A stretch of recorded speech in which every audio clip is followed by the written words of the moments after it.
Bienvenidas y bienvenidos a esta cápsula número 1, alumnos y alumnas de tercer año medio.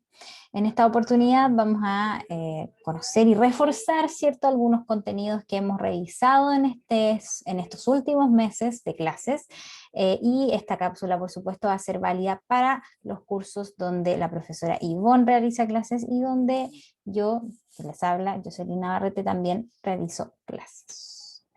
Vamos a ver, ¿cierto?, los contenidos que vamos a reforzar en esta oportunidad. Vamos a tener, ¿cierto?, en primera instancia los textos literarios y no literarios. Vamos a hacer un recordatorio bastante rápido de las características esenciales de cada uno de ellos. Vamos a reforzar los tipos de viaje dentro de la literatura y además las etapas o monomitos, ¿cierto?, correspondiente al viaje del héroe y a los héroes cotidianos que podemos encontrarnos también. Vamos a ver.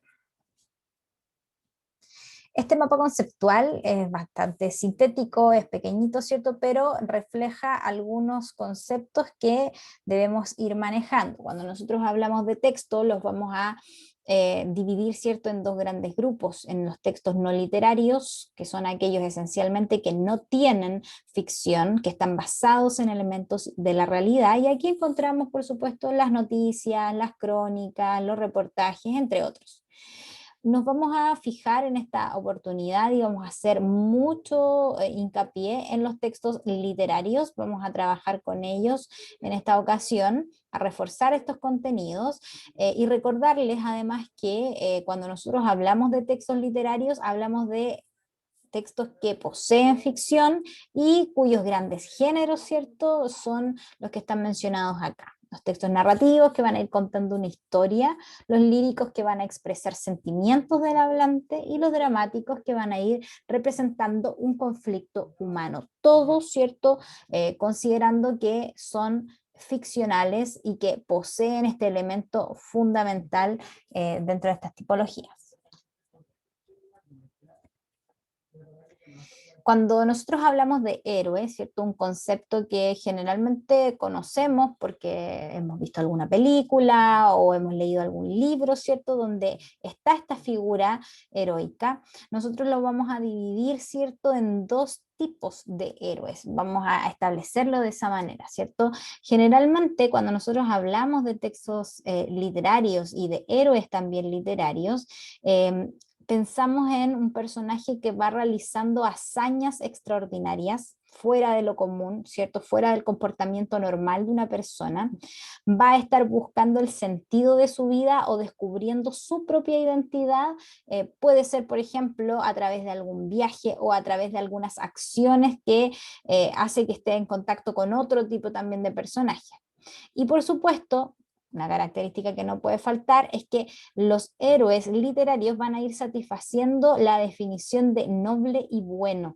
Es un tema muy valórico, ¿cierto? Y que esos valores generalmente van a representar a ciertas sociedades o ciertos grupos sociales, dependiendo, por supuesto, de la época en la que esté enmarcada el texto que este personaje protagoniza. Asimismo, nosotros también encontramos héroes que son modernos o cotidianos, que son parte de la vida real. También tenemos algunas características importantes que vamos a revisar. Primero, crea una conciencia frente a elementos de la naturaleza o los seres humanos. Siempre está, ¿cierto?, con un pensamiento bastante crítico con respecto a temas que son importantes para él o para ella. Sacrifican sus necesidades en beneficio de los demás, buscan ser mejores cada día y vencer también los obstáculos y motivan a los demás también a ser mejores. Esas cuatro características, ¿cierto?, conforman el criterio, el estereotipo, ¿cierto?, de un héroe cotidiano y moderno. Considerando esto, ¿cierto?, es que nosotros trabajamos en clase los tipos de viaje. Esto va a ser un repaso bastante breve con respecto a ellos. Por aquí hay algunas imágenes que nos pueden servir de ejemplos. Vamos a comenzar con el viaje interior. El viaje interior apunta básicamente a una autorreflexión de este personaje heroico que ya vimos, ¿cierto?, las características que tiene. Estamos hablando de héroes que son literarios. Una autorreflexión, decía, un cuestionamiento con respecto a los conflictos que va viviendo, todo desde su introspección.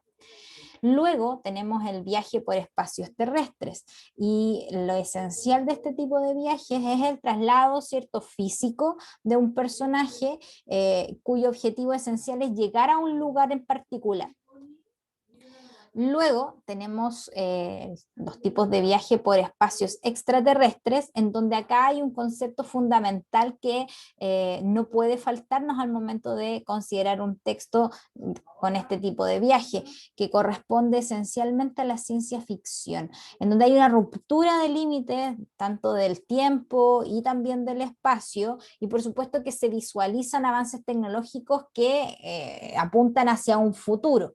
Y por supuesto que tiene que ver con un viaje fuera del espacio terrestre como nosotros propiamente lo conocemos. Luego tenemos el tipo de viaje onírico. Cuando nosotros hablamos del viaje onírico, cuando leemos un texto que corresponde a este tipo de viaje, está relacionado por supuesto con los sueños, y estos sueños van a ser determinantes para el relato. En estos mismos sueños van a dar claves de sucesos o de explicaciones importantes para la obra, ¿ya? Pero acá lo esencial es que todo ocurre dentro de un sueño. Y eso es lo relevante, ¿cierto? Lo determinante. Considerando, ¿cierto?, el viaje mítico, nosotros vamos a considerarlo como parte de la epopeya clásica, con etapas bastante marcadas, incluso teóricamente marcadas, con respecto a los pasos que puede seguir un héroe, y va a realizar, ¿cierto?, un viaje. En la siguiente diapositiva vamos a ahondar un poquito en estas etapas. Y por último, el viaje a los infiernos, que claramente aquí se apunta a una concepción mucho más platónica e idealizada de la vida, donde se trasciende a la muerte, y evidentemente el escenario esencial y fundamental acá son los infiernos o el propio infierno, en donde el personaje, en donde nuestro héroe se va a enfrentar también a seres mitológicos, ¿ya?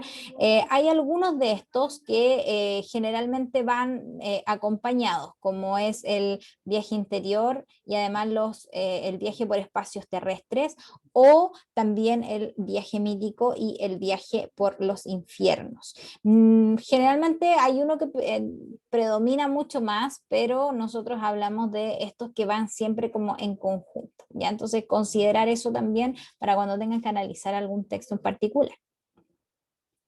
Hablábamos de los pasos, ¿cierto?, del héroe, de lo que va siguiendo a medida que avanza en una historia en particular, y en este sentido nosotros tenemos una teoría que trabajamos en clases, que es la teoría de Campbell, ¿ya? Que son pasos a lo largo de la historia que se estudiaron en distintos textos y que vienen a ordenar un poco lo que va realizando el héroe en torno a su propio viaje. Y ahí los vamos a revisar de manera bastante rápida, pero con los elementos más importantes en este caso.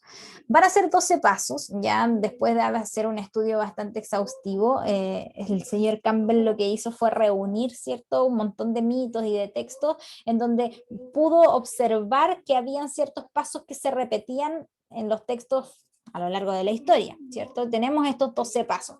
Puede que en una obra literaria no estén los 12 pasos, no estén tampoco de manera ordenadita, pero generalmente estos son, y ahí los vamos a conocer.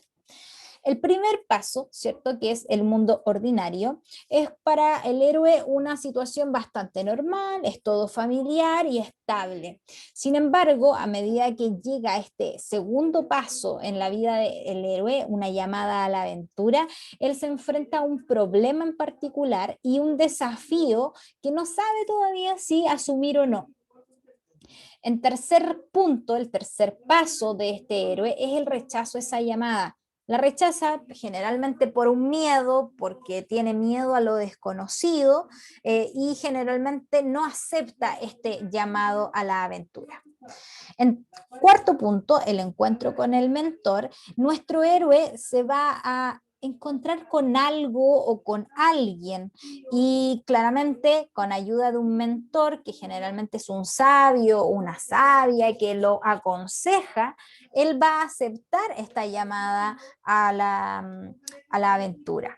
Como punto número 5, ¿cierto? Donde dice travesía del umbral, los guardianes, él cruza efectivamente un umbral, hace una diferencia entre abandonar su mundo y además ir al nuevo, a este nuevo mundo, a esta nueva aventura.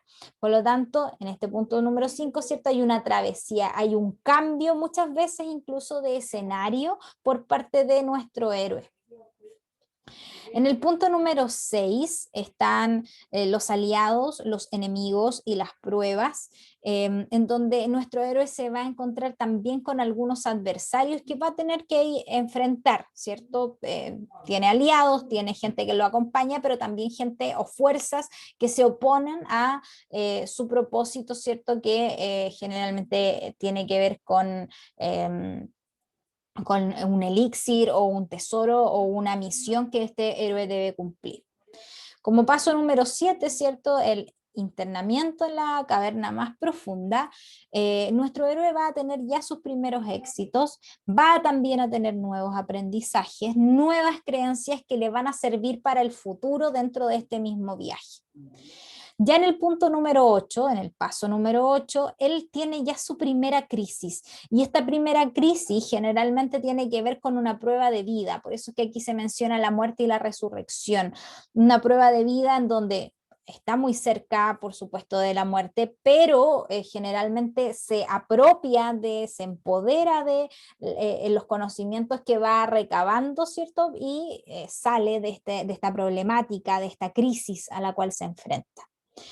Como punto número 9, se va a sobreponer, ¿cierto? Porque la recompensa es el elixir del conocimiento, que puede ser algo físico, ¿cierto? Algo tangible, o bien el conocimiento de haber sorteado, ¿cierto? Varias pruebas en los pasos anteriores, y se sobrepone y obtienen esta recompensa. Como punto número 10 está el regreso con persecución, gran lucha final, en donde esta gran prueba, ¿cierto? Se suma un botín y ya comienza nuestro héroe a retornar a su mundo ordinario, a este mundo al cual le era cómodo al principio, ¿cierto? En el paso número 1. ¿Ya? Como paso número 11 tenemos la nueva resurrección, que es una segunda prueba, pero en este caso nuestro héroe ya tiene más conocimiento, ya se enfrentó a otras pruebas en los pasos anteriores, ya supo cómo reaccionar frente a situaciones adversas. Y por último, ¿cierto? Tenemos a nuestro retorno con el elixir del conocimiento, en donde nuestro héroe, ¿cierto? Ya regresa a casa y por supuesto ayuda a los más cercanos con este tesoro o este elixir que consigue en este largo viaje. Entonces, teniendo estos 12 pasos, nosotros podemos mencionar que nuestro héroe sigue y quema, por decirlo de alguna manera bastante coloquial, varias etapas y considerar también que no en todos los textos literarios en donde nuestro protagonista es un héroe, que ya sabemos las características que tiene, va a tener o a pasar estos 12 pasos exactamente iguales. Es una idea, ¿cierto? La idea es que los conozcan y que por supuesto consideremos que pueden estar los 12 como pueden haber menos, pero generalmente siguiendo esa lógica o ese orden. ¿Ya? Em, Bien, hemos llegado al final de nuestra primera cápsula del año. La idea es que ustedes puedan revisarla con calma, ir pausándolo y por supuesto cualquier consulta la pueden realizar a cualquiera de sus profesoras de lenguaje, tanto la profesora Ivonne como a mí, en este caso para el tercero medio A y B. Ivonne para el tercer año medio C. Nos vemos, que estén muy bien y nos encontramos en nuestras clases.